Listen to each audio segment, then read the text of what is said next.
I was 7 years old when my parents divorced. I took it real hard. I loved my father so much, I used to hide in our front hall closet so that I could wrap myself in his suede jacket. I would slide my arms into the sleeves, the lining cool against my skin, and I would rub my cheek against its soft, lush nap,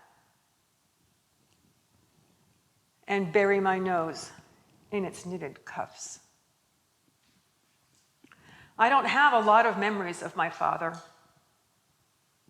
I remember the winter that he built an igloo in the backyard and took us sledding on a nearby hill. I remember the summer that we painted the side of the house, just the two of us, and he taught me a few words of Norwegian. But not all of my memories of him are pleasant ones. Let's just say I learned at an early age that you don't stop loving someone just because they hurt you or hurt someone you love. I didn't see a lot of my father for what felt like a very long time after the divorce, and I didn't understand why. I didn't understand how he could stay away for so long. And I didn't understand why, or even that, I was so angry with him. He did come to see us one rainy afternoon, and for some reason, my mother sent us, just the two of us, out to the garage. And for some reason, almost as soon as we got there, I started to count very dramatically. 1, 2, 3. And when he asked me what I was doing, I said, equally dramatically, I am trying to keep my temper in over you. Well, he said, I didn't come here to upset you. And he got in his car and drove away. I remember running after him, my bare feet slapping against the damp pavement, and I remember waving my arms wildly so he would see me in the rear view mirror and stop. Stop, Daddy, stop, come back, come back.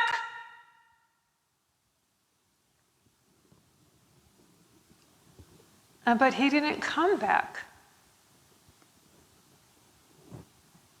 Not then, and not for a long time. We lived in that house, the one we called the Yellow House, for 3 or 4 years after the divorce, and then we moved to a bedroom community outside a slightly larger, small town. In the Yellow House, my sister and I shared a bedroom, but in the new house, my sister shared a bedroom with my brother, and my room was a corner of the basement. In the other corner was a big stack of boxes, the remains of life with my father. There was a copy of Gray's Anatomy, and a round carved box full of foreign coins, and a carton full of vinyl albums, Edith Piaf, and soundtracks to Broadway musicals, My Fair Lady, and Pajama Game. I knew all the words to Steam Heat long before I knew who Bob Fosse was. In between these two corners, there was an open space. And I like to say that it was in that space that I became a choreographer. Because every night after dinner, I would come down those stairs and I would make dances. But it was also in that space that I became a writer, and a director, and a performer. I had one script that I wrote over and over, and I had one scene that I rehearsed over and over. And the scenario was this. I was going to go on Ed Sullivan, and I was going to sing my dad's favorite song.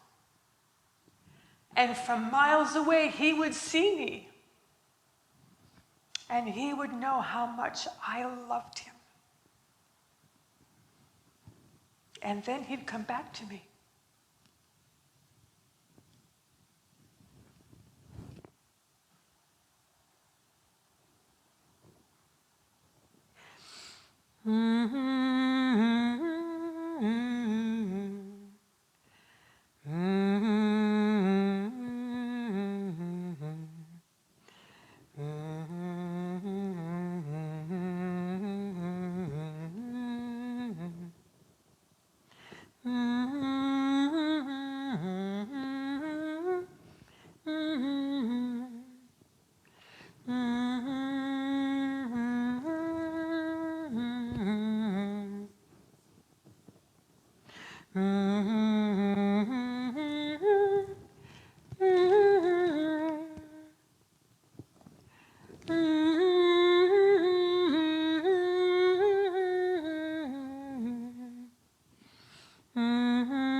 I'm going to go on Ed Sullivan. And I'm going to sing my dad's favorite song. And he's going to see me. And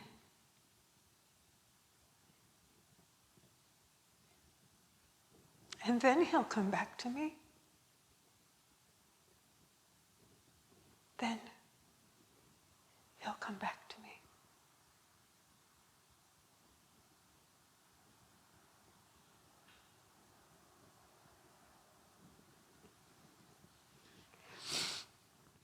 We all have stories like this one. The ones we tell ourselves and other people as we try to explain how it is we came to be the people that we are. But lately I've been wondering if I shouldn't rewrite that story. Find a different ending. My problem is I'm not sure I understand the story well enough.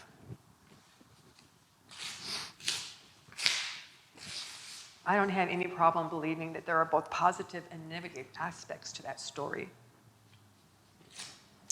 But where I am less certain is in my ability to recognize the difference between something that's extraneous and something that's essential. I don't have any problem believing that some of these negative aspects are in fact downright destructive. But where I get stuck is my suspicion. No, my conviction that among these pieces is one that is crucial to who I turn out to be.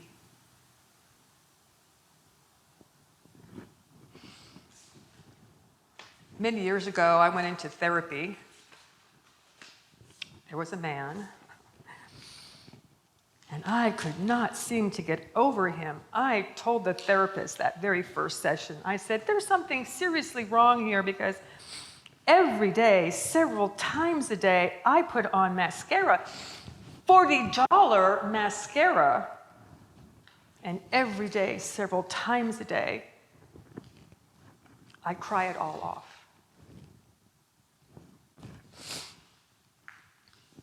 I was with that therapist for about 2 years, and in the end, she told me she didn't think this guy had anything to do with my story at all. She thought that he was more of a symbol, and that what he represented for me was loss. She thought that I could see in him his wound, this belief he had that he was unlovable. And she thought that I had tried to heal in him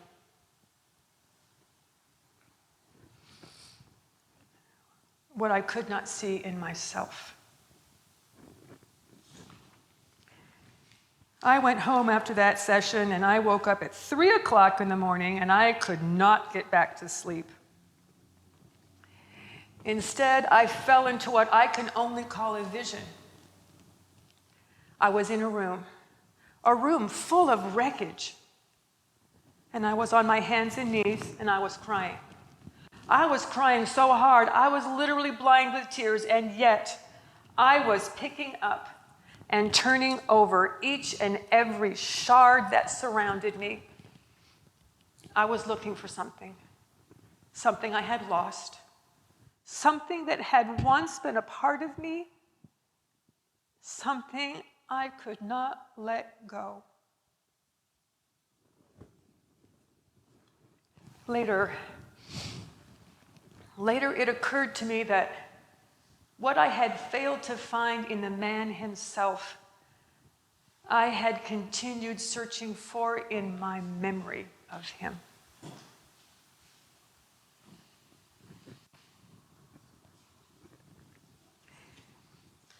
In Persian poetry, the red rose is a symbol of love.